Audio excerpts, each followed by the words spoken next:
quel monde on est quel monde man dama tiit sax lii sax Diomaye amu ko lii nii lu ñu nekk di defal lii ma Diomaye amu ko Sonko amu ko ñu jàpp benn nit ki rek ñëpp a taal foo tourné ñu di wax ratatat mais chut non maam nag icône la maam nag monument la maam man léegi xam naa ne ki maam icône la quoi man léegi maa ngi doog a xam ne ki maam icône la ñëpp a taal non mais man dama tiit sax franchement man dama tiit yàlla la yàlla defaral jàmm maam te yow jàmm rek ngay am barki Seexul Xadim yow de ku la bëgg a def loo xamante ne jaaduwul ñun ñooy ñi ko dal ci kawam jàmm rek ngay am bu soobee yàlla kenn du la mënal cottu ndeer saram ndeer duñ ko mën ci yow bu soobee yàlla bu soobee yàlla duñu mën ci yow saram ndeer doomaraam yi toj seen cottu ndey dëmb yi ñi ay vrai dëmb lañ kii moo kenn xamul lu muy ndurool kii moo kenn xamul lu muy ndurool xool kanama bi mu mel ni xaw ma hippopotame xool ko xool leen kii xool leen moo gën a dof ñëpp kii moom dafa torox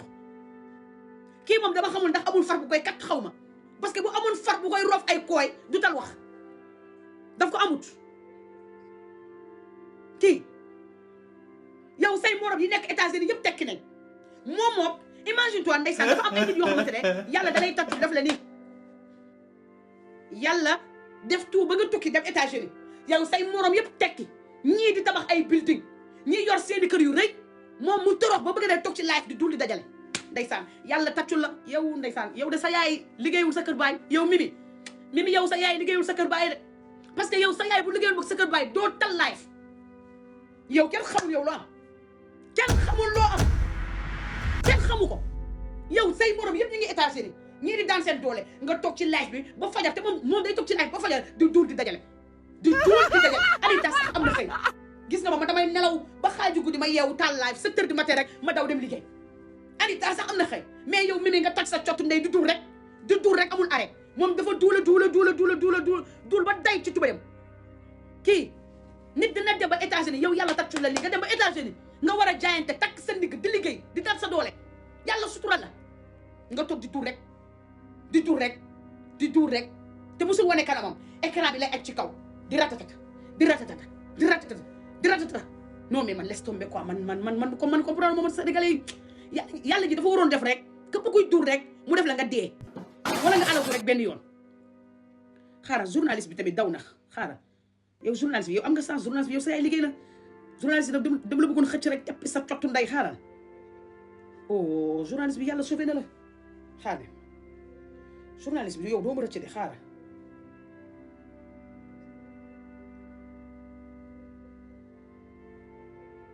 journaliste bi de lay xool fii non mais ñii ay doomaraam nañ quoi chéri la ma bëgg yéeg xaaral ma jël kenn fii vite fait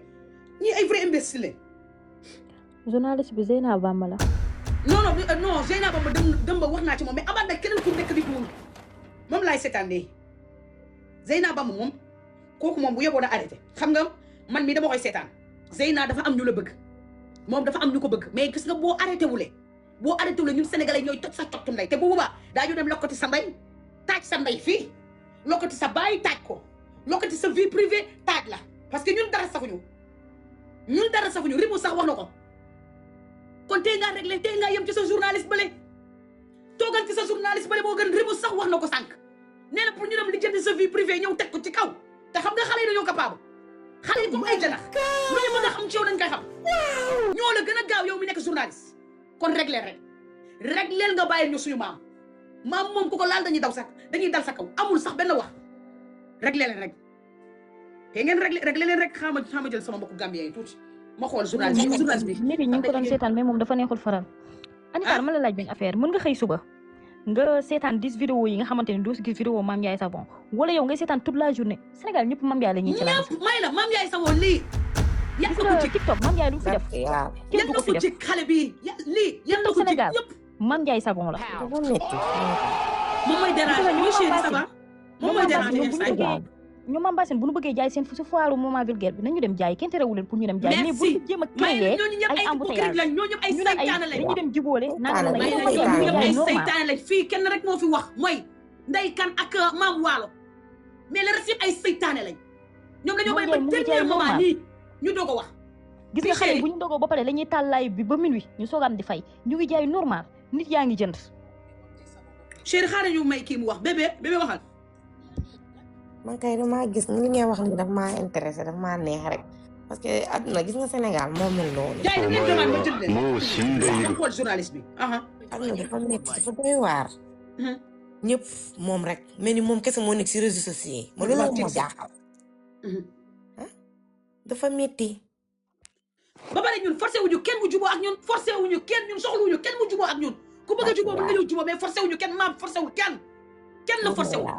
dañoo war a arrêté. dañoo war a arrêté kay c'est trop c'est trop. dama nekk di seetaan la man su ay waay journaliste bi sa ndey bëgg na journaliste bi dama la bëggoon taaj fii ubbi sa saram nday ay waay benn journaliste bu sew leen bu sew mi ngi ci Feeling Dakar moom lay xool nii chéri waxal yow mi nekk ci suuf chéri. oui Anta ça va. ça va noo def non avant yow kii moo waroon a wax sax waaw mais vas-y waxal. En fait, tout ce que tu avais dit ici, moi je comprends pas bien le wolof, tu vois. Ouais. Voilà, li nga wax yëpp man waalo moo wax fii dëgg ak kii nu mu tuddati ak Ndeykan. Mame Bassine Thiam depuis le début elle disait qu'elle ne va pas se mêler parce qu'elle est fatiguée de Djibo. Regarde. Voilà, elle a dit qu'elle ne va pas se mêler. Regarde chéri xaaral regarde fii nag boog la ñoo bëgg di commencé boog di tagg Mame Ndiaye Savon ku baax la ku li regarde dëmm yi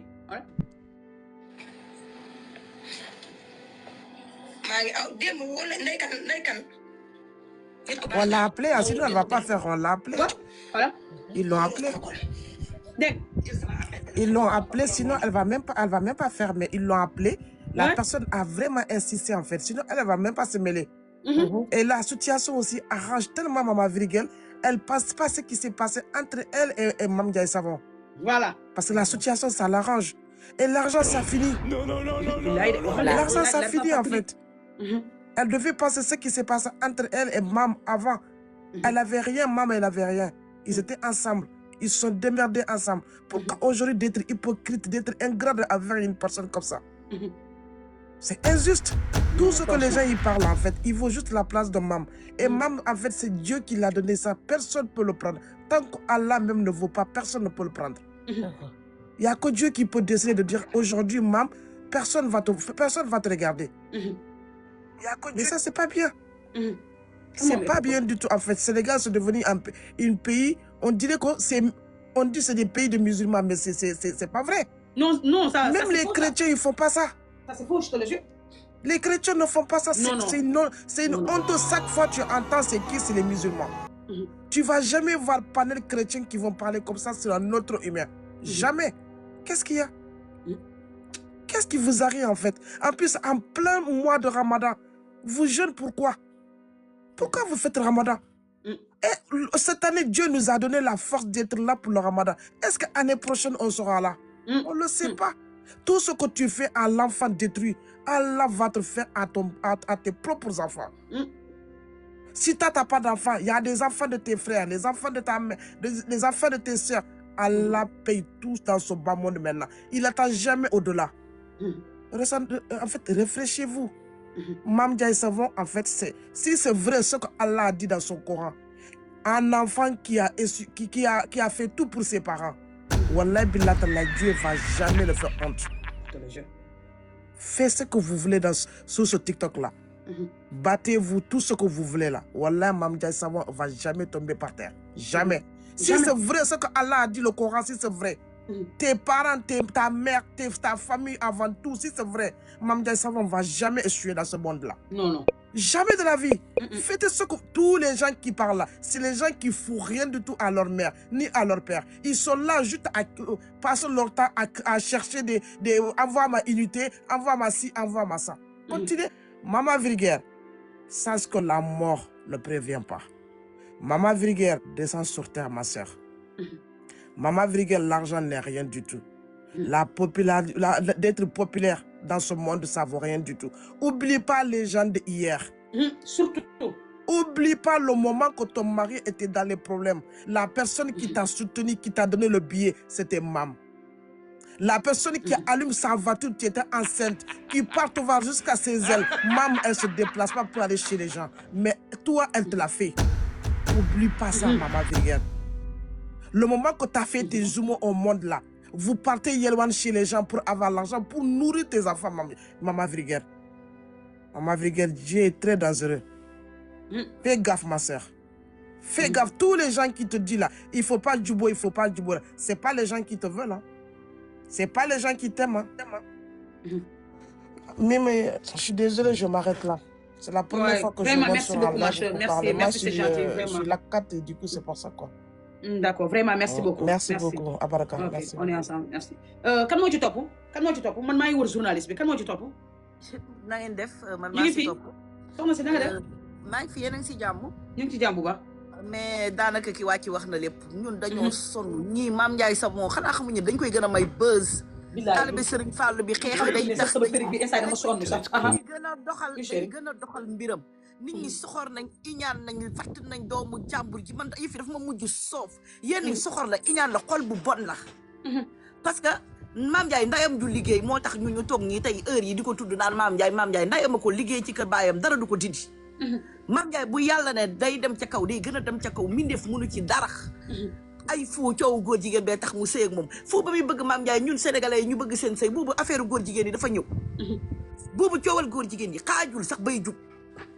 nit ñi soxor nañ iñaan nañ man sama xol bi dagg na barki Seydina Muhammad ñu jël doomu jàmbur ji fatt ko ŋànk ko witt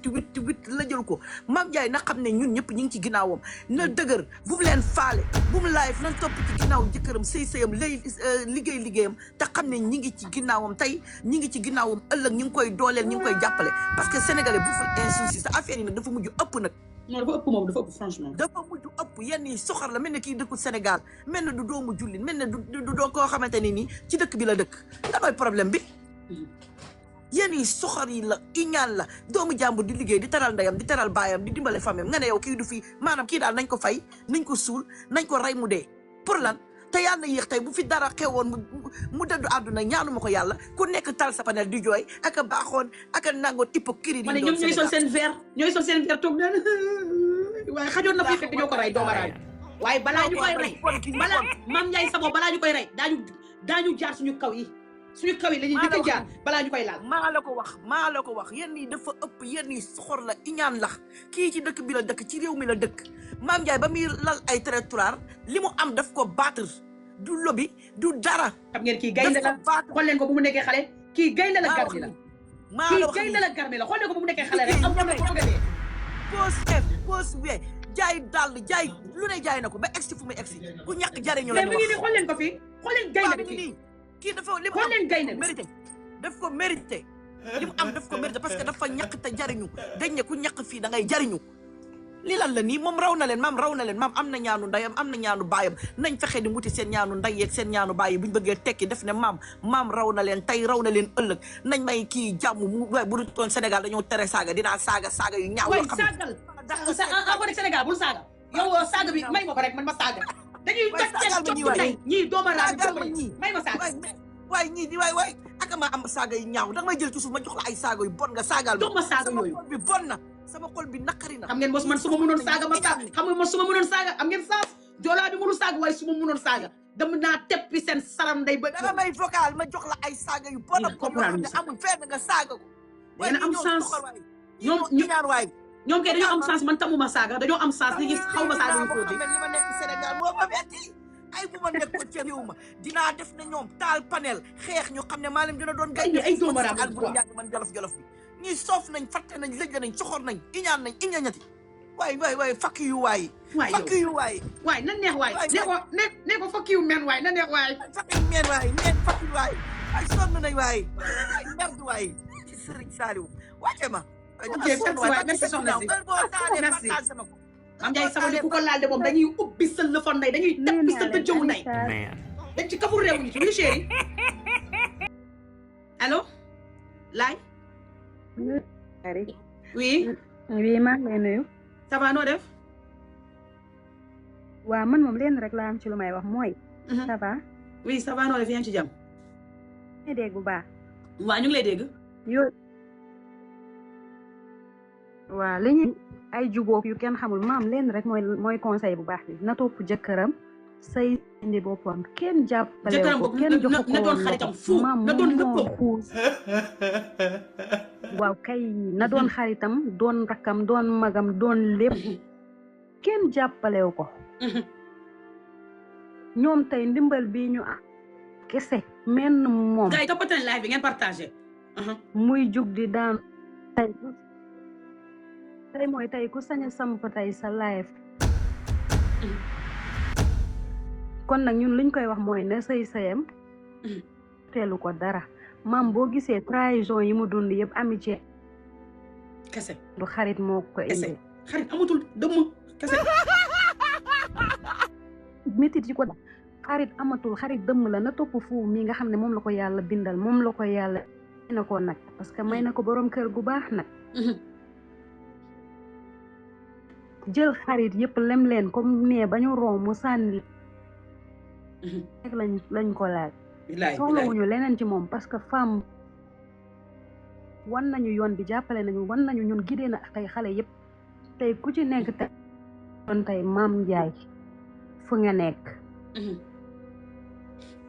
ko sant kese bilaay yu kenn xamul yooyu yëpp da koy apporter laat ay problème tout le temps loolu moo koy kontaan nañ de kontaan nañ bilaay kontaan nañu waay chéri merci waay Mia ok kontaan na Mia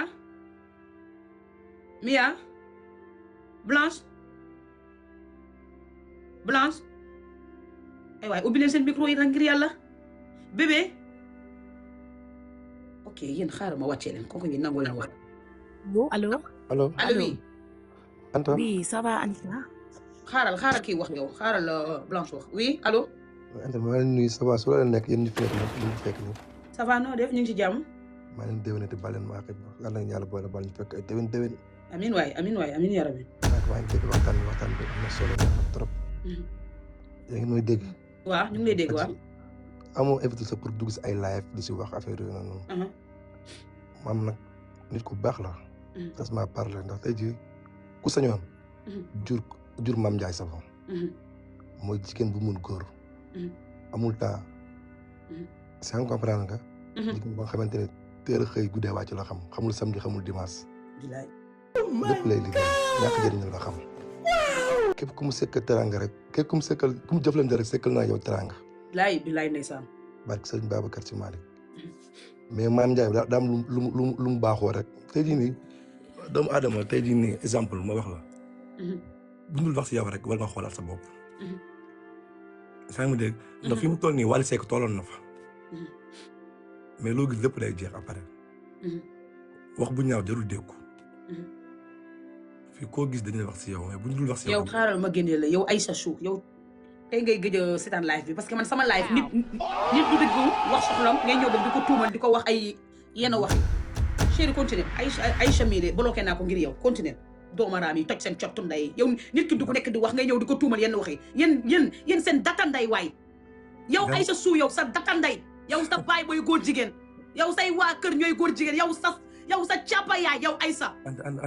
Chou sa caapa yaay ki ngay naan góor jigéen la sa baay boo xamante ne moo biiral sa ndey yow tey boobu ba nga nekk ci àdduna bi kooku mooy góor jigéen sa baay dañ ko yàgg juutal di ko kat di ko roof ay koy yu bëre imbécile boo ko waxee góor jigéen ma toj sa cottu ndey teeri continue waaw yaa ma dégg am na ñoo xamante ni jaruñu yàq jarul tontu quoi mooy wax moo sinde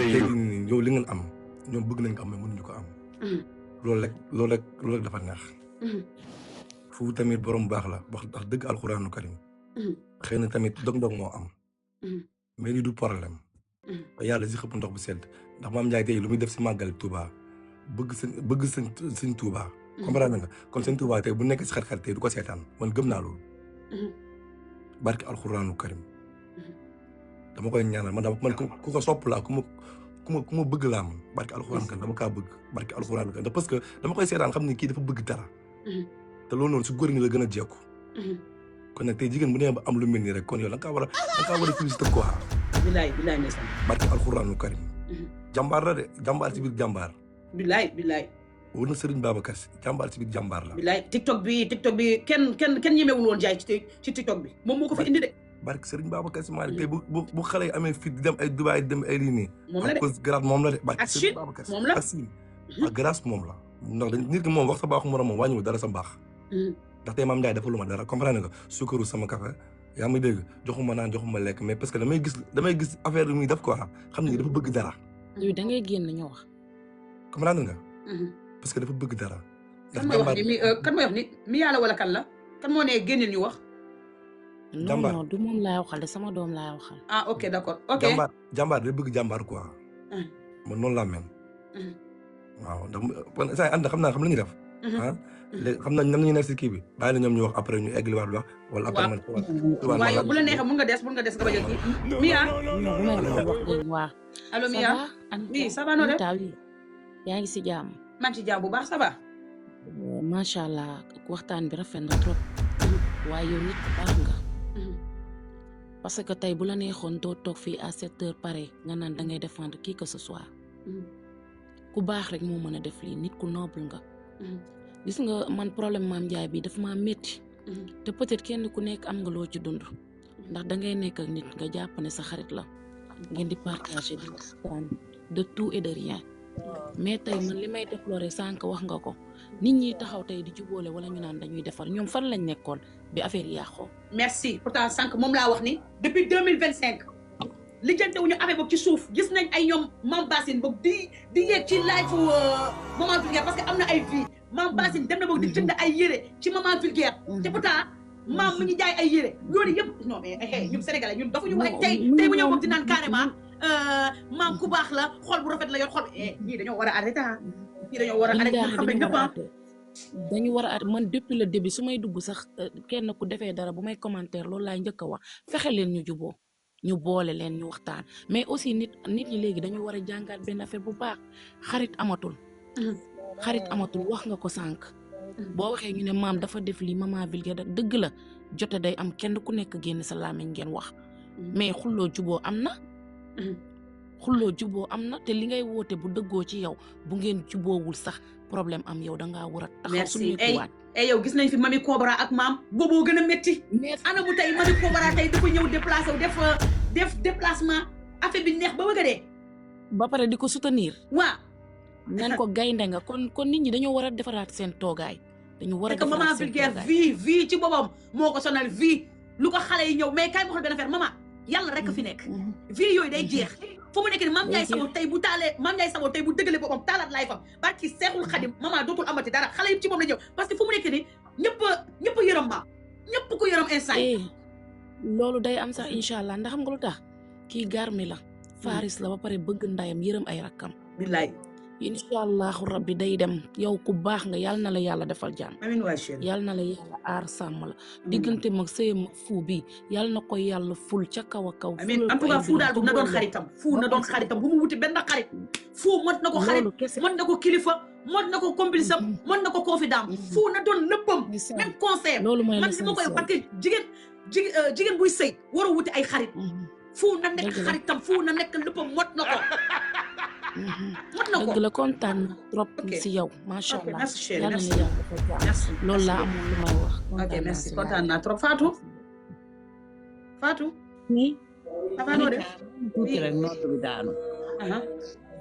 nañuy nootu may ma tuuti. waaw vas-y waaw nootu ma mooy lépp vas-y. Kara.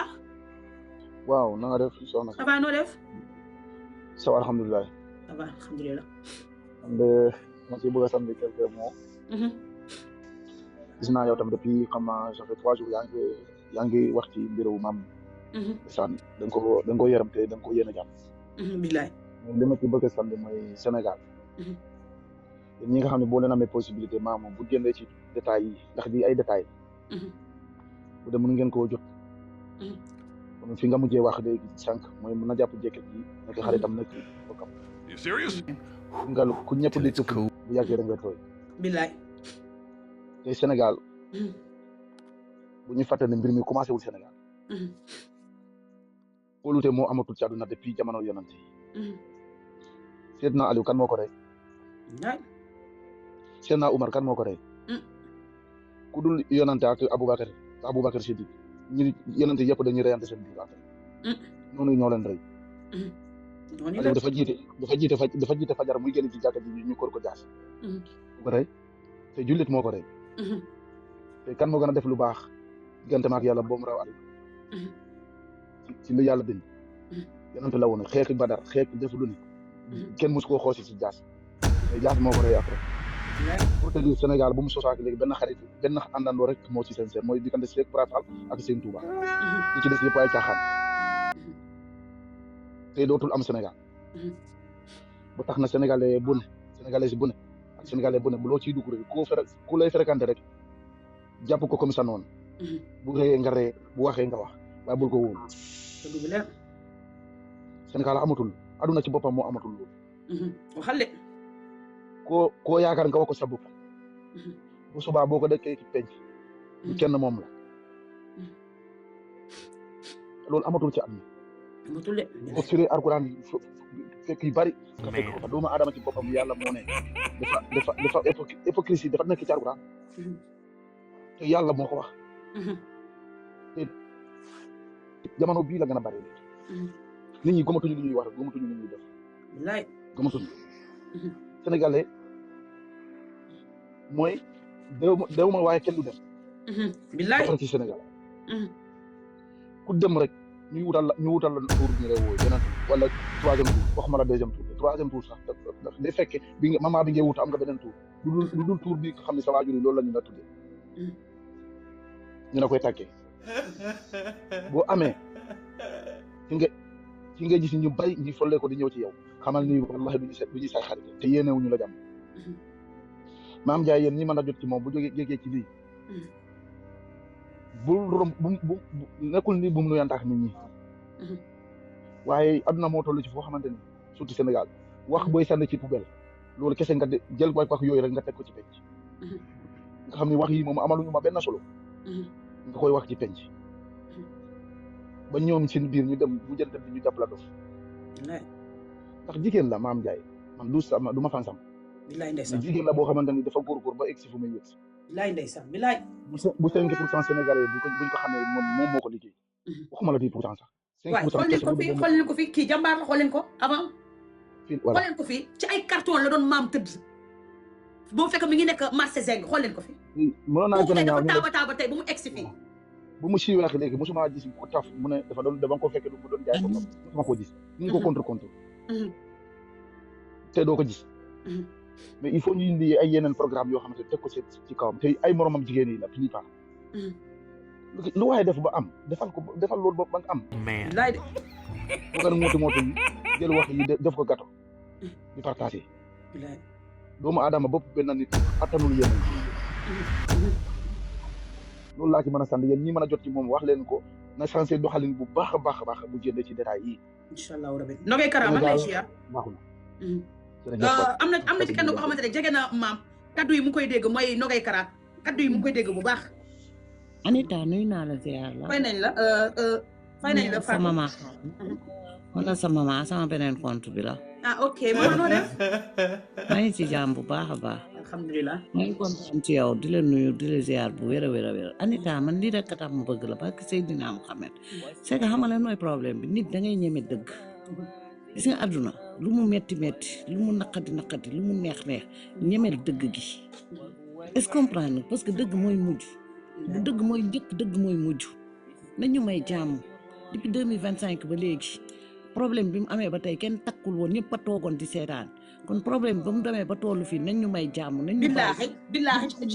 ci la ñuy doon xam ne kii Mame Ndiaye Savon dafa baax lii ñi ba ne ay jubóo te pourtant problème bi 2025 la ñoom dañ ko waroon a arrangé mais ñu bàyyi ba dernier moment ñu naan ay mam dafa baax merci beaucoup Ami xam nga lan mooy problème bi ku ne toogal sa ruq ko ku ne toogal sa ruq lu la yàlla may nga jël ngir yàlla nañ ñu bàyyi ak maam toog ci ruqam ak jëkkëram waaye Nogay Kara mi ngi nii góor la Nogay Kara mu ngi nii ñëpp tey bu ñu wonee tey Mame Ndiaye Savon ginnaaw Nogay kese moo toog gis nga Ami Nogay kese moo toog Ani Nogay garmi la garmi gararal la parce que nekk na nit ki nga xam ne dafa sincère dañ naan dafa dof moo leen gën a wér ñoom ñëpp moo leen gën a wér parce que Serigne Babacar Sy Nogay Kara moo leen gën a wér ñoom ñëpp dafa xam li mu bëgg xam boppam yemale ñëpp Nogay moo yemale ñëpp Nogay dafa bëgg maam ba yemale ñëpp mais xam nga lan mooy adduna bi gis nga fi ne nii affaire vie mooy tax ñu naan ay à peu près commerçante yu ndaw yi yi dajaloo ci ginnaaw bëgguma tudd kenn mais ñun yéen a ma gën a xam commerçant yi ndaw yeeg yu mag yi ñu dajaloo ci ginnaaw du question ko dañ ko bëgg seen affaire lañu bëgg a doxal mais gis nga ñu bëgguñu ko de bàyyi ngir yàlla ak yonent bi bu dee affaire juboo kenn ku nekk mi ngi si yàlla na leen yàlla defal jàmm seen côté ñoom ñëpp ak seen tim amiin waay fàtte naa aussi ak fanta bu tamit góor la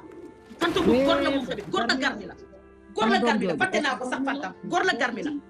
kooku bokku ci mais man fi ma bëgg a daanelee Anita ma may ñi des mooy xam nga lan la kenn ku ne ça finit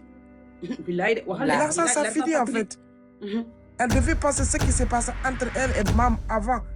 elle avait rien Mam elle avait rien ils étaient ensemble ils se sont démerdés ensemble pourquoi aujourd'hui d'être hypocrite d'être ingrat avec une personne comme ça c'est injuste tout ce que les gens y parlent en fait il vaut juste la place de Mam et Mam en fait c'est Dieu qui l'a donné ça personne ne peut le prendre tant qu'Allah même ne vaut pas personne ne peut le prendre il y a que Dieu qui peut décider de dire aujourd'hui